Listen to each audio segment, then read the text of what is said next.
Bienvenidos a Fútbol Entre Líneas. Ayer Tomayapo le ganó a Wilstermann, un tanto contra cero acá en Cochabamba. Lo voy a estar analizando acá, como siempre, al mejor estilo de Fútbol Entre Líneas tácticamente. En un partido que creo que fue de los más bajos partidos de Wilstermann en el último tiempo, incluido el partido, me parece, contra Palmaflor. Creo que ayer fue un rendimiento bastante bajo de Wilstermann, en el que Tomayapo supo defender ese resultado, ese gol que había conseguido en el primer tiempo, en un buen momento de Wilstermann, en el que parecía tener todo controlado, pero que supo manejar ese 0-1 a favor Tomayapo, y a raíz de eso termina llevándose el marcador en un juego de Wilstermann que fue de más a menos, ¿no? Empezando bien, luego en el segundo tiempo perdiendo o teniendo el control del dominio o el control de las acciones, pero poco a poco perdiendo claridad en ofensiva, y en un segundo tiempo en el que ya perdió totalmente el norte Wilstermann, y en el que, más allá de algunas ocasiones en el arco rival casi aisladas o de balón parado, no pudo encontrar los caminos para entrarle al arco de Pedro Galindo, a diferencia de Real Tomayapo, que en el segundo tiempo tuvo, y no una ni dos, tuvo varias chances como para liquidar el partido. Vamos a la pizarra. Bueno, vamos con las alineaciones. Pedro Galindo en el arco de Tomayapo, los centrales Justiniano y Juan José Orellana, Kevin Mamani y Noble por las bandas, Thiago Ribeiro y Villamil el doble 5, Galindo de enganche, Samuel Galindo, por derecha Graneros, por izquierda Hernández y el centro delantero Monjes. Wilstermann formó con este sistema nuevamente con línea de 5, con el Pipo Jiménez en el arco, Jonathan Machado, Julián Velázquez y Chiati en la defensa, el Pancho Rodríguez por izquierda, por derecha Robson, medio centro Mamani, izquierda Amaral, derecha Cristian Machado, y los dos delanteros el Papu Velázquez y Cristian Esparza, ¿no? Los primeros minutos los empezó bien Wilstermann, que tenía claramente esta intención de buscar profundidad con estos desmarques en diagonal del Papu Velázquez o del Tuco Esparza a estos espacios, ¿no?, entre central y lateral, para buscarlos en diagonal, en profundidad, sobre todo por esta zona, por la zona izquierda de Wilstermann, y a raíz de eso encontrar profundidad. De hecho, tuvo cierta facilidad para hacer esto Wilstermann en los primeros minutos del partido, y otra búsqueda que tuvo Wilstermann es que como no tenía un centrodelantero, entonces buscaba bastante los remates de media distancia. Esto se lo vimos bastante, sobre todo de los pies de Esparza y también algunos de Amaral, en estos primeros 10 minutos del primer tiempo, en el que en esos primeros 10 minutos del primer tiempo Wilstermann encontró llegadas al arco rival, y varias veces llegó al arco de Pedro Galindo, algunos de remates de media distancia que tal vez no le generaron tantos problemas al arquero de Tomayapo, pero que sí subieron para la estadística, pero sí encontró mucho peligro en balones parados. Ya le conocemos a Wilstermann estas virtudes que tiene en balón parado. Tuvo un tiro libre, tuvo algunos corners en los que un par ganados por Robson dos Santos, otro ganado por Chiati, y tuvo otro corner que era por esta banda que termina también en el poste. Tuvo 2 postes o 3 y alguna más, ¿no?, en estos 10 minutos iniciales del primer tiempo, en el que Wilstermann fue claro dominador, porque encontraba cierta fluidez en sus posesiones, porque encontraba cierta facilidad como para encontrar al Papu y al Tucu en profundidad, y porque mediante los balones parados, que los conseguía también producto de forzar al rival a mandar la pelota al córner o a cometer alguna falta, entonces encontraba en esos balones parados situaciones de peligro, ¿no? Sin embargo, con el pasar de los minutos, Wilstermann fue perdiendo profundidad, perdiendo claridad en ofensiva, ya no encontraba con tanta facilidad al Tucu y al Papu en profundidad, y cuando los encontraba muy solos contra mucha gente de Tomayapo, pero seguía teniendo las acciones o el control de las acciones del partido. Wilstermann seguía teniendo el control de las acciones. ¿Por qué? Porque tenía la pelota, y porque cuando Tomayapo la recuperaba, Wilstermann la recuperaba rápido, ¿no? No le duraba mucho la pelota a Real Tomayapo en este inicio del partido. Sin embargo, en el minuto 24 aproximadamente, cuando Wilstermann había perdido cierta profundidad, pero tenía el control de las acciones del partido, llega el gol de Tomayapo, ¿no? Había tenido ya 2 remates de media distancia Tomayapo, con Villamil, con algún otro remate más, 2 remates, pero no habían sido de demasiada claridad, y lo que sí encontró fue este córner en el que Tomayapo en el minuto 24 hace esta jugada preparada, una muy buena jugada preparada que termina en un golazo de Graneros, una de las figuras de este equipo, que lo que hace Graneros fue chocar a su marca, que era Cristian Machado, lo choca para sacárselo de encima, y luego lo encuentran en el segundo palo tras ese preciso centro de Samuel Galindo, y es un golazo, ¿no? Es una volea de primera con borde interno para darle dirección a ese remate, que tal vez no fue con tanta potencia, pero al ser de primera no le da el tiempo al Pipo Jiménez como para colocarse bien, y bueno, termina en el gol, que a la larga terminaría siendo el único gol del partido, ¿no? Entonces, importante golazo de Graneros, una de las figuras de este Real Tomayapo, para abrir el marcador, reitero, en un momento en el que Wilstermann parecía tener controlado el partido, pero había perdido cierta profundidad. Ahora, en el resto del primer tiempo, Wilstermann ya no tuvo profundidad. Tuvo sobre el final del primer tiempo otro poste, si no me equivoco, un cabezazo de Chiatti, pero no tuvo tanta profundidad después en el desarrollo del primer tiempo, porque esta última que les digo fue también de córner y fue sobre el final del primer tiempo. Pero después hubo varios factores que no le permitieron a Wilstermann tener profundidad. Como por ejemplo, uno es el que les decía, ¿no? Lo encontraban a momentos, en primer lugar, dejaron de encontrar en profundidad al Papu y al Tucu, y cuando los encontraban por sorpresa, eran ellos dos contra el mundo, ¿no? Contra muchas camisetas verdes, producto de que no había un centrodelantero que los pueda apoyar por dentro. No tenían ese apoyo necesario por dentro, ¿no? Otra cosa, tampoco lo tenían por fuera. Muy poca profundidad de los carrileros, Robson Dos Santos y el Pancho Rodríguez, que se limitaba más o menos a llegar hasta 3/4, pero sorprendieron muy poco en este primer tiempo, llegando en profundidad. Llegaron muy poco en profundidad. Otro aspecto que me pareció importante fue el hecho de depender de Amaral, porque yo había destacado varias veces que Wilstermann depende mucho de lo que pueda hacer tanto Amaral como Nahuel Pan. Nahuel Pan estaba lesionado, y ante la ausencia de Nahuel Pan pasó a depender demasiado de lo que pueda hacer el uruguayo, ¿no? Rodrigo Amaral, en este caso. Y el problema con esto es que Amaral, por sus características físicas, no es un jugador que te va a buscar tanto las pelotas. O sea, no es ese típico enganche con más movilidad como, por ejemplo, qué sé yo, Michael Ortega o Ramiro Vaca, por poner un par de ejemplos, ¿no? Que le pasas la pelota, por ejemplo, te pasa la pelota adelante y ese rato te la va a ir a buscar. O que, por ejemplo, te abre la cancha rápido y ese rato te la va a ir a buscar, ¿no? Es un jugador que sostiene más su posición, por así decirlo, por sus características físicas, y que hay que encontrarlo a Amaral. Si a Amaral lo encuentras en posiciones ventajosas, lo encuentras entre líneas, lo encuentras cerca del área rival, entonces te puede sacar ventajas muy importantes a Amaral, y ya lo venía demostrando. Sin embargo, si no lo encontrabas a Amaral en otras situaciones, lo podías encontrar a Nahuel Pan, que con sus pivoteos te distraía, te atraía gente y te liberaba a otros jugadores. Pero Wilstermann pasó a depender solamente de Amaral, y ahí fue que me parece que también empiezan ciertos problemas, porque desapareció Amaral, ¿no? En primer lugar porque lo marcaron mejor, en segundo lugar porque no tiene tanta movilidad, y que cuando no aparecía Amaral, no aparecía otro, ¿no?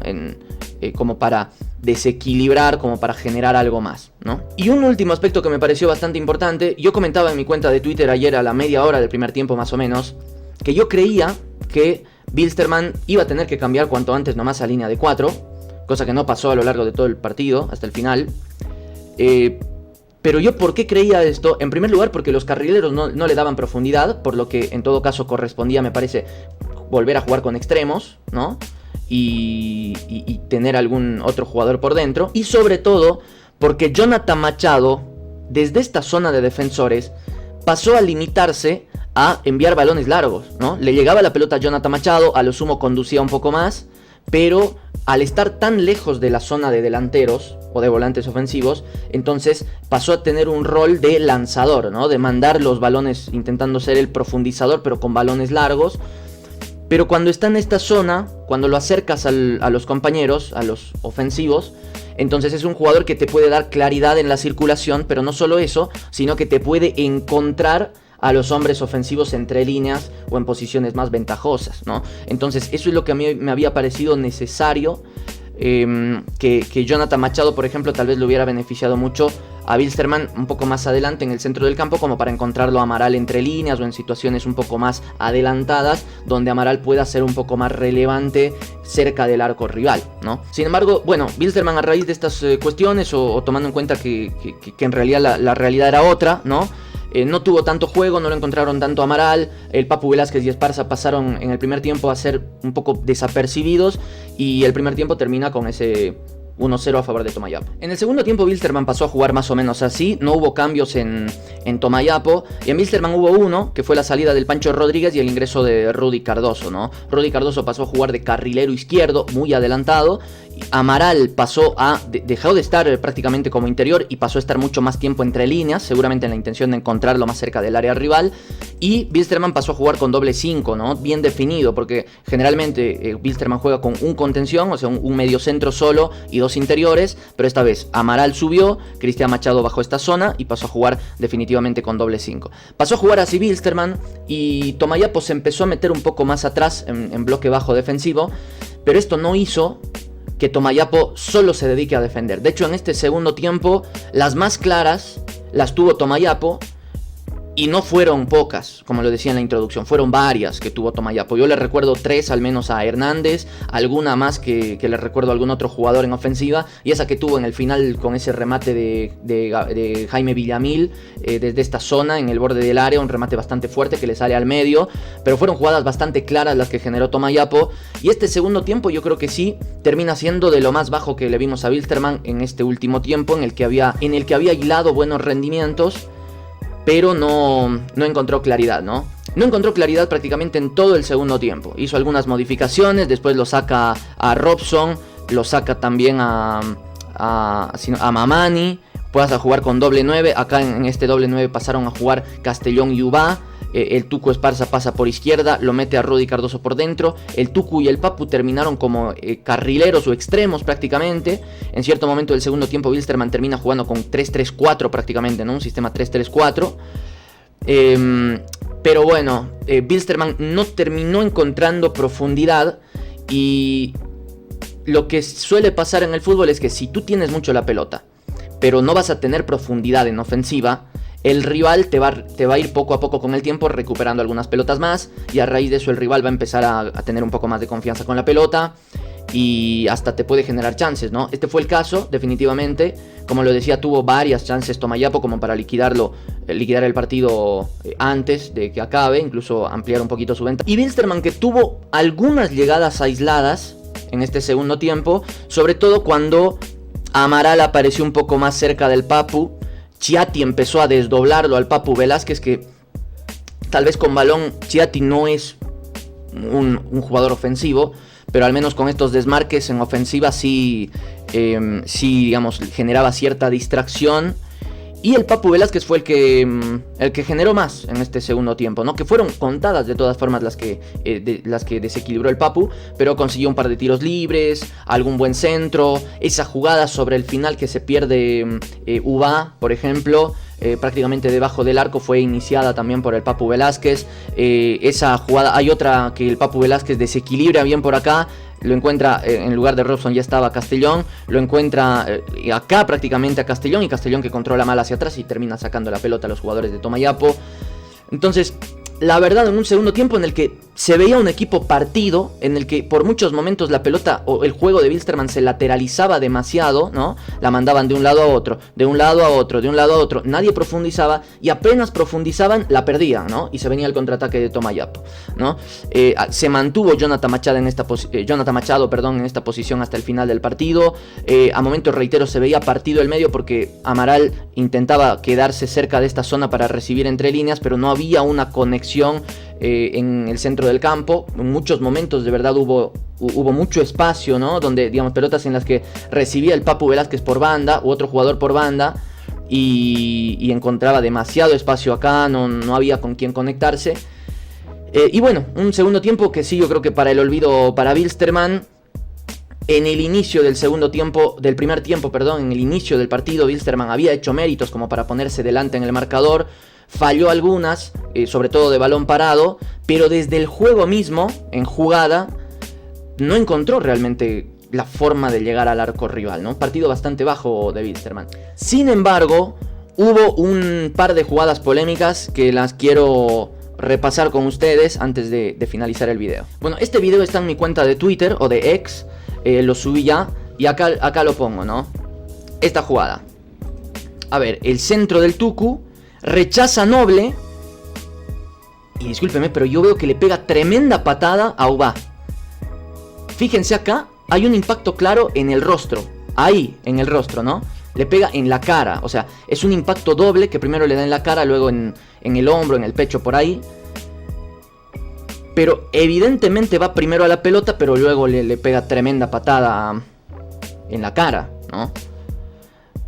Yo no sé, la verdad me sorprendió bastante ver opiniones tan divididas o que tiran más para el lado de que no fue penal. Yo veo la verdad un penal bastante claro en esta jugada, porque reglamentariamente si tú levantas el pie a la altura de la cara del rival, aunque no lo toques, es infracción. Se cobra tiro libre indirecto, ¿no? Sin importar si llegas o no a la pelota previamente. O sea, ya de por sí es una entrada imprudente, temeraria, que se castiga con infracción, con tiro libre indirecto si no lo tocas al rival. Ahora, en este caso lo toca, ¿no? Es una patada en la cara prácticamente, ¿no? Sí, después de tocar la pelota, pero el hecho de que toques la pelota no significa que tú puedes ir y después sacarle un diente al rival, ¿no?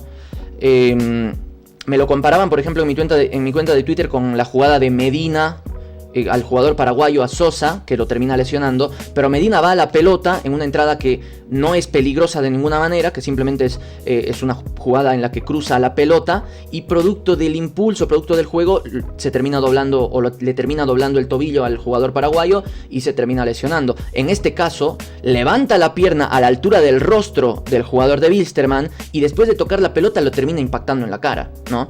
Yo reitero, ¿no? Reglamentariamente, si no le toca la cara, ya es infracción igual, es tiro libre indirecto. Ahora, si le toca la cara, independientemente de que toque o no la pelota, es infracción. Es infracción. Me parece la verdad un poco una confusión que tienen algunos con respecto al reglamento. El hecho de decir, tocó pelota, entonces por lo tanto después no importa si le mete el toperol en el ojo, ¿no? No me parece. La verdad me pareció un penal bastante claro, que creo que de cobrarse en el minuto 84 pudo cambiar de cierta forma el desarrollo del partido. Y hubo esta otra jugada antes, que yo no es que quiera hilar, no le quiero buscar cosas donde no hay, pero esta me parece dudosa, ¿no? A ver, la voy a poner ahora. Fíjense a Ubá con Justiniano, ¿no? Acá se desmarca Ubá y ahí termina cayendo Ubá en una acción en la que para mí al menos hay duda, ¿no? Mínimamente para mí hay duda, la verdad. A ver, la voy a agrandar un poco. A ver ahí, vamos a ver. No sé qué opinarán ustedes. Yo no me decanto de forma contundente en que fue penal, pero sí veo un agarrón que lo termina llevando va al piso.